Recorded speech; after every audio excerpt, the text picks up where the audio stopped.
Hi there. We're going to look at distortion today, and particularly the way that you can use a reamping as one technique to kind of really dirty up orchestral instruments, but also a little bit of kind of stuff on with using guitar distortion pedals and also using drums put through some distortion. So this is a track that I whacked together to use as an example. And let's have a quick look and see what we've got in here. We've got a bunch of percussion up at the top. We've got a few loops from Albion 3 from Iceni. We've got some bits and pieces from symphonic strings ensembles, just kind of big chunky chords. We've got some Hans Zimmer strings. We've got some brass stuff here, one little lonely woodwind low stack, and then a bunch of audio tracks, which we'll come to. Let me give you a quick blast of the track, just so you kind of get an idea. So I'll come in here where the brass and strings come in.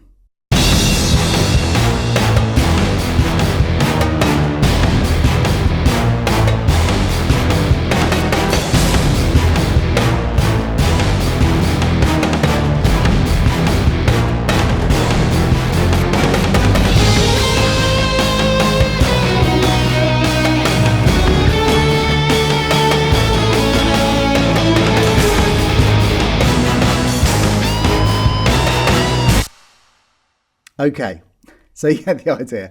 This is not supposed to be a finished mix, it's just a very quick board mix. But the idea is to get everything kind of walloping you with crazy intensity and to really kind of mix up all these different types of distortion. So let's jump in first and have a listen to what we've got going on in the percussion so you can hear what's kind of at the base of everything here. So first up, we've got a couple of the drum kits from the Grange. We've got Chad's kit and Roger's kit, both playing a kind of fairly simple pattern.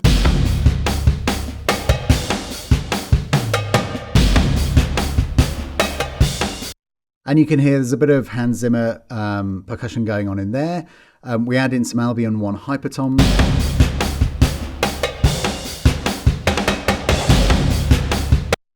And then we bring in the XXL percussion. Again, everything is kind of just building accents here at this stage. And then we've got the Damaroos and the Bataz, which are two of my favourite sounds from Percussion Swarm. And they're doing these kind of, if I play from here actually.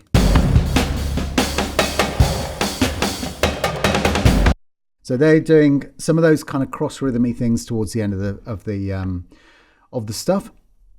That's all fairly straightforward. So let's come back to drums. I'll just keep showing you what else is in the track, and then you'll see how the live stuff kind of fits in. So we've got a couple of loops here. And again, that's really just to bang out the front of every bar with a little bit of a kind of distorted, kind of dystopian feel. We've got a couple of extra drum sounds here from Albion 3 as well, actually.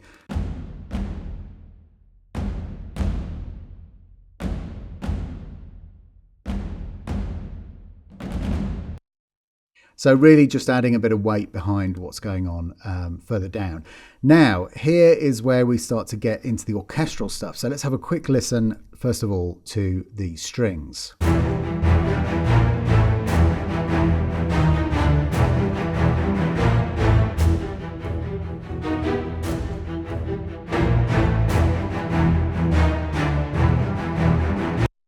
So you can hear how I'm doing this. I'm using the symphonic strings just to give a little bit of brightness at the top end, mainly, and then the Hans Zimmer strings are providing the kind of real meat and aggression at the bottom end.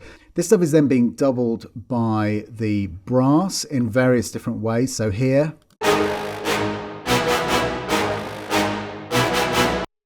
and you can hear I'm just using full tilt stack modes, just stacking it up. I mean, it's really supposed to be that kind of intense sound. It's not supposed to be a realistic orchestral brass section. And you hear I've got the 6-horn performance patch going there. We'll come back to that shortly because that is part of our kind of distortion fun. So what else is happening? There's this kind of low woodwind thing from Iceni. I'll just give you a quick blast of that.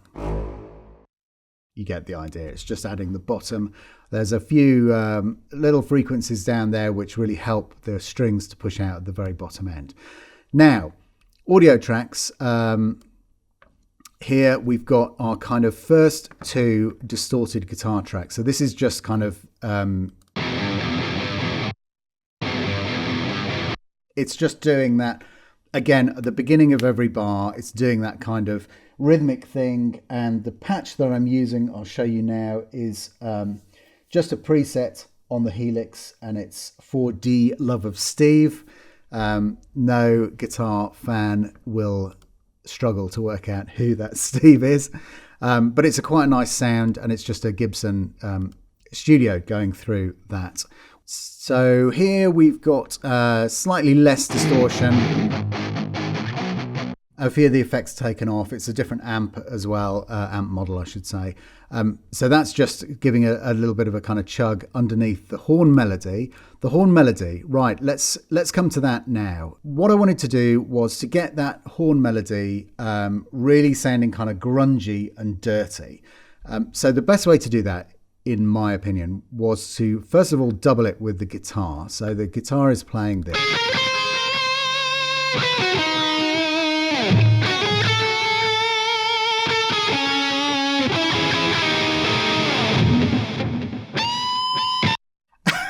My terrible guitar playing, but the thing is, it's all about the chaos. So you know, that's kind of part of the fun. Now, what is this here? Have a listen to this.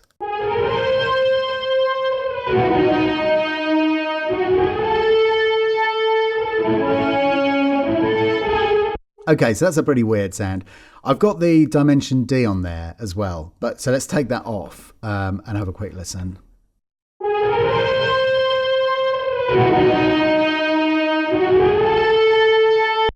Okay, so what is going on here? Well, this sound is basically, I'm sending it from here, from the Horns A6 performance track to bus 2. If we flick over here to the mixer, you'll see that bus 2 is going via an I/O, and I'm sending it out. I'm sending it out to my reamp box. So I'll show you that now. I've got an amp switcher set up here from KHE, but I've also got this radial reamp box, which is absolutely fantastic and takes the signal that's coming out of my DAW and makes it appropriate for the input of an amp. I'm then running that through this Laney with a kind of nice meaty distortion patch, and that's going into this VOX AC30 cab, which is then being picked up by this Telefunken TF47, which is it's a 47 alike. It's a large diaphragm condenser mic. Sounds great. And that's coming through the TG channel strip back in to the DAW. And then it's appearing up here. So if I just, let me close this down, go back to show you what that sounds like. I'm putting the distorted horns track onto record ready. So what you're hearing here, I've soloed the distorted horns track. It's just the sound coming out of the amp.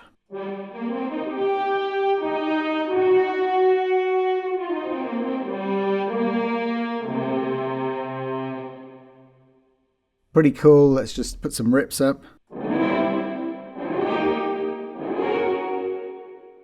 So you get the idea. It's a nice kind of meaty sound. I haven't distorted it too much because it's already kind of frequency reduced from the fact that it's coming through the speaker. That's going to limit the frequency range up high and down low. And I just like having enough edge so that I can blend it in with the other sound. So if I unsolo this, and you hear it with the actual clean signal as well.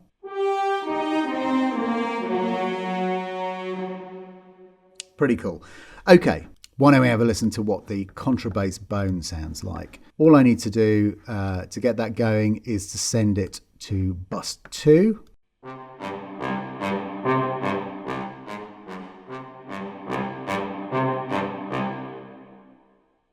So you get the idea. I'll turn that off for now. And finally, just out of interest, let's get some trumpets up and have a listen to those going through the amp as well.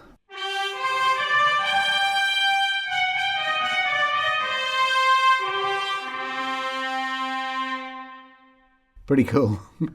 So lots of fun to mess around with all this kind of stuff. I'll turn that off for now. Now, what else have we got going on? Right, well, as you see below the distorted horns, there's two channels mysteriously titled drums. So what did I do on the drum kit? Well, let me just jump over there and show you what I am playing, and then we'll come back and have a listen to the bits that I've just chopped out and stuck in the track. So let's go and have a look.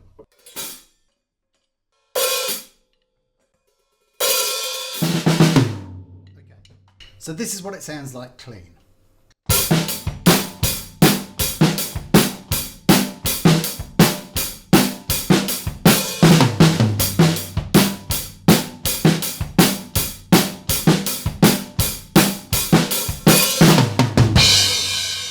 Except not with cymbals. The cymbals are so loud with this overhead large diaphragm condenser that I did those as a separate pass. So you've got the sound of the actual drums, well, a little bit of hi-hat, which is kind of okay because it's going to be distorted, and then really the kind of beef of the kits. That kind of sound, that kind of roomy, really nice kind of punchy sound, and then the cymbals.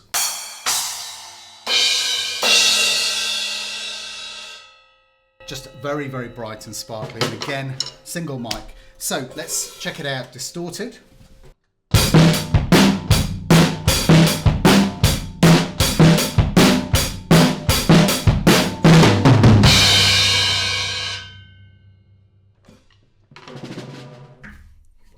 Okay, so what ended up in the track? Well, I'll solo it and spare myself no blushes because, as you just heard, I'm not a great drummer, but it sounds kind of like this.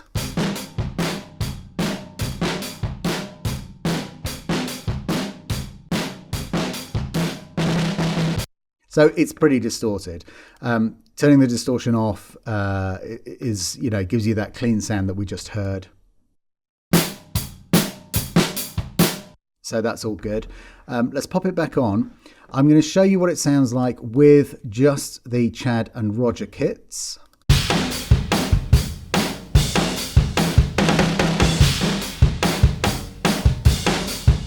So you can hear how it's, I haven't gone overboard in trying to get an absolutely immaculately perfect, performance. I've just got a kind of bit of a feel in it, and it just adds a kind of vibe. When you add in my cymbals pass as well, that sounds like this.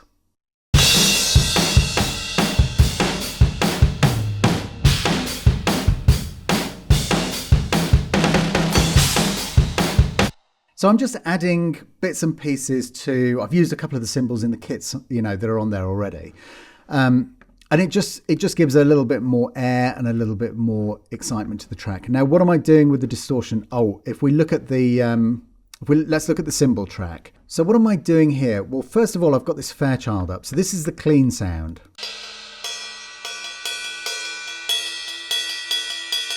And with the Fairchild, it's just taming. It's just really kind of pulling down the, the dynamics of these cymbals so that they sit better in the track and don't kind of rip your head off. And then following that, I've got this this kind of stereoizer, which is just giving me a nice kind of extra bit of width on it.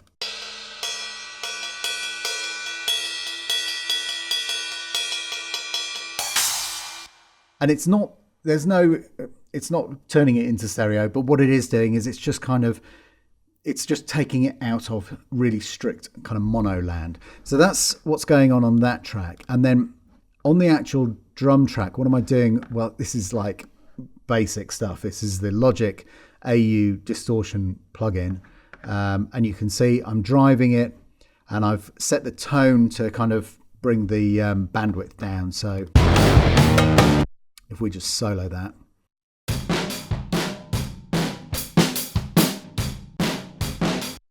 You can hear what that's doing. It's kind of it's a nice level of distortion, but it's also pulling down the brightness of the kit sound so that this is just sitting underneath and kind of occupying the body within the rhythm section.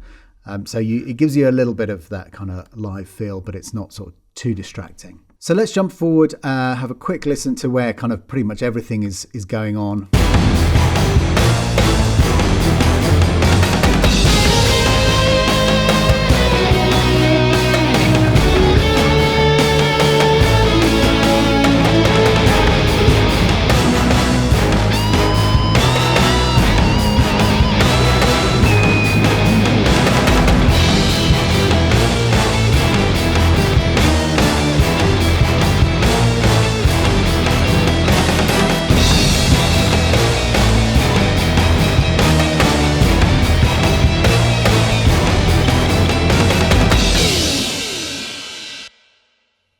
Got the synth, the bass synth. Oh my goodness. So this is my Moog Model D, and it's just going through some distortion. Again, I've just literally used this fabulous Apple AU distortion plug. So let's take it off and you can have a quick listen to what that sounds like without it.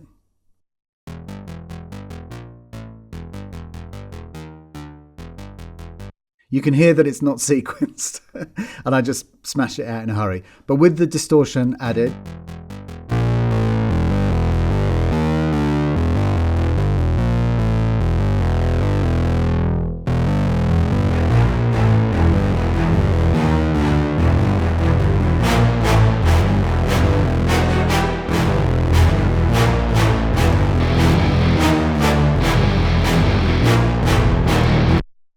anyway, you get the idea. It's really just a kind of brew of distortion. And the funny thing is that the orchestra is really sat back in the mix. I mean, it's actually quite quiet. But it still gives you that kind of feeling of a kind of epic stage of stuff that's happening behind. And that was the feel that I was going for, was to have this kind of, feeling of almost of kind of being attacked. So your ears go into kind of self-defense mode, and I have tons and tons of chaos. The stuff that I've got on the master bus is literally just a touch of smiley face EQ. So that's an API EQ. That's just a couple of dB high and low. A bit of SSL compression. So again, that's just kind of tickling it really. That's not slamming at all. In fact, let me demonstrate. If I turn let's put everything back on again and go into the full assault mode here at 31, and I'll turn the L2 off first of all as well, so you can see that. That's, again, it's only a couple of dB that's doing. So let's go back to our outboard channel, and if I turn that on and off, you'll hear what effect that's having.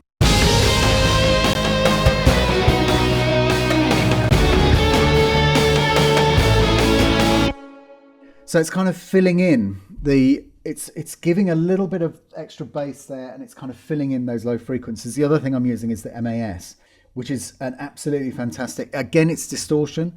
It's just adding some kind of harmonic distortion to the mids upwards.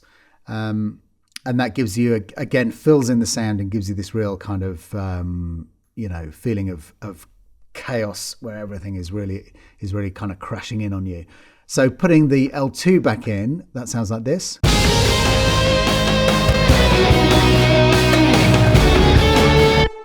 So that's adding a couple of dB of loudness, and you really do notice that. There's something nice about the L2. I know it's old and crusty and everybody hates on it, but it just adds something exciting to my ears, so I really love it. So that's it, really. Just a quick exploration of some different types of distortion that you can use in a track to make it exciting. And I particularly love the sound of the Symphonic Brass going through the distortion, sticking it literally through a guitar amp and then out through a speaker and miking it up and blending that back in. Just sounds amazing. And you don't have to go, to quite the ridiculous degree that I've gone to here, to really smash everything, to the ultimate level. You can use these just as little tasteful blends, just to give you a little crunchy edge to something. It's, you know, it's a huge wide open palette. So I hope some of that was interesting. Let me know what you think in the comments below. One of those, subscribe if you haven't already. Lots more stuff coming, and keep telling me what you want to hear about on this channel, and I will attempt to oblige. Thanks very much. See you on the next one. Bye-bye.